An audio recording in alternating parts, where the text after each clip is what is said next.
So I was prompted to do this video because I've been talking to a lot of people lately and watching some videos by Christians. Shazaloo put out this video about pagans and how if they believe in evil, they must believe in Satan's and things like that. So I wanted to put out a video about my perspective of evil and kind of like the philosophical perspective. So I hope you enjoy.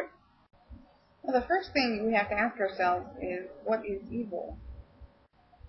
I came up with 3 possible definitions of evil. Evil is that which is the absence of good. Evil is to break a moral code, or evil is an action that's got far more harm than benefit. Those three things, of course, are all interrelated, but they kind of go into these things that I'm going to talk about later when I talk about perspectives of evil and stuff like that. What I really want to talk about here is different types of evil. Now, as far as I could tell, there are 2 types of evil. Natural evils are just what they sound. They're evils that come from nature. Destruction, predator and prey situations. This is when murder and harm and destruction comes from a natural source where there's no specific intent that can be blamed unless you consider it to be an act of God. For the most part, these are the types of evils that we dismiss in culture and don't really go through a process of blame. The only time there would be a process of blame in this situation would be when you would consider that natural evil to be an act of God, and in that case, usually the blame is put on the victim and not on the deity, at least in Western culture. Now, man-made evils are the ones that are usually most harshly judged by society. And this is an example here of a man-made evil. This is a picture of the Ku Klux Klan. If you go back to the definition, that I posed, you can kind of see it in action right here. Evil is breaking a moral code. Well, in this case, racism and murder and lynching.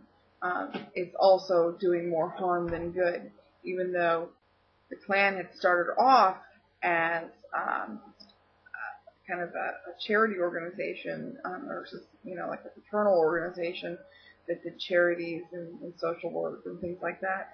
They evolved into this organization based on white power, hatred of anybody that wasn't like them, and committed murders in that spirit. I found 4 different ways that we perceive evil. The first would be a cultural perception, and that's a perception by a specific culture of something that's evil. It's not necessarily tied to religion. Within the United States, for example, it's considered that communism would be an evil.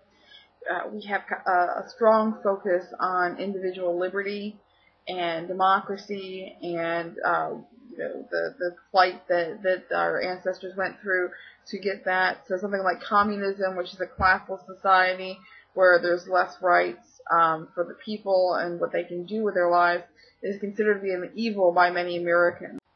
The second would be religious perspective, which differs slightly from the cultural perspective because it's dictated by doctrine of religion, not necessarily by nationalism or specific origin. So, and I've got an example here. For example, in most denominations of Christianity, witchcraft is considered to be evil. It breaks their quote-unquote moral code, and they also have many stories of it causing harm to others, even though those are not substantiated. However, the other side of the coin of that, of course, is religions like Wicca and even some forms of Christianity that embrace witchcraft and don't consider it evil at all, and instead consider religious intolerance from those Christian groups and other groups to be what's evil. In the instinctual perspective, these would be the things that we consider to be evil because we wouldn't want them to happen to us. Things involving self-preservation, preservation of society, like murder, theft, rape, incest, things of that nature. But even with these, kind of primal perspectives here, there are exceptions to the rule. For example, murder is considered to be evil. However, in the context of war or self-defense, it's not considered to be evil. Now, this personal perspective of evil is just how it sounds. Everybody has their own personal kind of gripes with things that other people do and things that they consider to be evil that other people might not. For example, I consider like the corporatization of healthcare and other things that shouldn't be corporatized to be evil, because it takes something that's supposed to help the people and turns it into an opportunistic money-grubbing situation. Another thing I think is evil is proselytization, or imposing one's religion on other people or onto government. Those things to me are evil. However, you might feel differently about things. You might think that free enterprise should have the will to do what it wants, and to prohibit free enterprise is evil. It's all about your own personal perspective on things that have happened in your life and how you form opinions on things that makes that personal perspective, of what's evil, and it differs for everyone. What about absolute evil? The Christians and other religions talk a lot about Satan and this idea of absolute evil. And it's very, very hard to define absolutes within our real world. They might be objective things that are, objective truths are those truths that are true whether or not you want them to be or not. They are true without personal perspective. While you might be racking your brain trying to think of something that everybody considers to be evil, like child molestation or something like that, to say something would be absolute evil would be to say that it has the complete absence of good. So in other words, there could be no good derived from that situation. It'd be really, really hard to define an evil that doesn't create any good in this world, because even things that are really, really horrible sometimes end up having a good result. So it's really hard to define that there would be an absolute evil. Now, some Christians say that if you believe that evil exists, then you have to believe that Satan exists. I don't necessarily agree with that for several different reasons. Now that we know that the concept of evil, for example, predated the concept of Satan by several thousand years. We can find Plato and other philosophers in ancient Greece talking about evil, and they had no concept of Satan. They had no concept of an absolute evil leader leading all the other evil things, because as we showed in the previous ideas, evil is about perspective. It's not necessarily something concrete. Now, most pagans like myself don't believe that God needs to be perfect. But Christians, however, who came up with the idea of Satan, believe that their God is a perfect God, that he is all-knowing, all-powerful, and all-good. Now, according to the Christians, their God is completely good. But he also created Satan. Satan was a fallen angel, remember. So, how can a completely good being create a completely evil being? It doesn't make sense. If you have something that's absolutely good, that absolute good thing is by its nature completely against evil, and therefore can't have anything to do with evil. If that absolute good creates something evil, it ceases to be absolutely good. Now, some might say, well, God didn't create evil. Satan created evil. God created Satan with free will, and that created evil. Well, you still really get back to the same argument. As we mentioned before, God is supposed to be all-knowing, all-loving, and all-powerful. So if he created Satan knowing that Satan was going to create evil and become this all-evil being, then he still knowingly created evil. So either he is all-knowing and knowingly created evil, or he's not all-knowing and therefore not a perfect God. Also, there's something called the Epicurean argument, which is an age-old argument about problem of evil. And basically what it says is, if you have a God that's all-powerful, why does he let evil exist? He can either be all-powerful or all-good. If he's all-good and not all-powerful, then obviously he's incapable of stopping evil. But if he's all-powerful but not all-good, then he just doesn't care about stopping evil.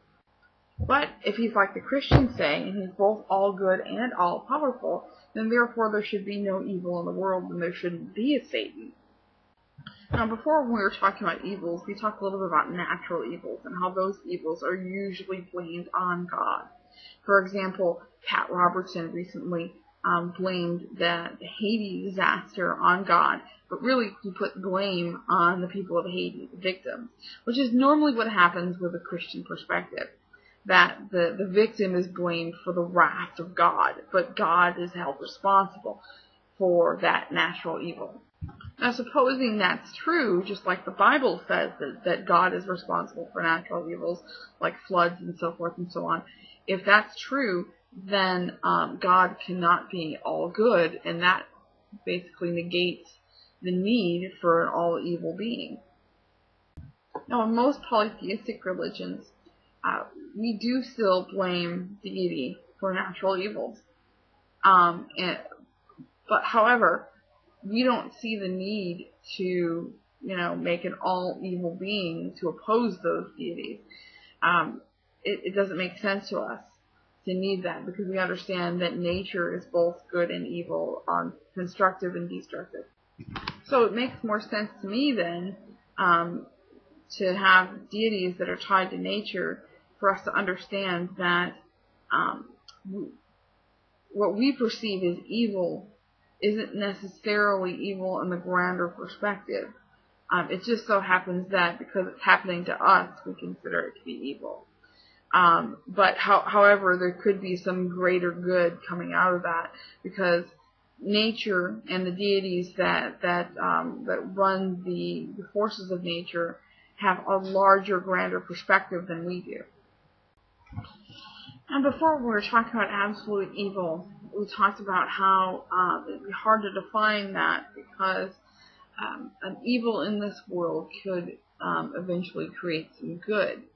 For example, someone could have a crime happen to them, and then later on they study and become a successful police officer and make something good of their life, whereas if they hadn't done that, it might not have happened to them. Those are examples of the kind of variables within our universe. Now, because of those variables, if we had an absolute evil, it wouldn't be able to interact within this universe. And Plato kind of thought of this idea. I can't really take credit for it. He talked about perfect forms. And those perfect forms were abstract. They did not interact with the universe. There was only reflections of them in this universe. Could there be an absolute evil? Yes. Could it exist within this universe? No. That's my perspective on it, because in order for it to be considered absolutely evil, it could not then create any good.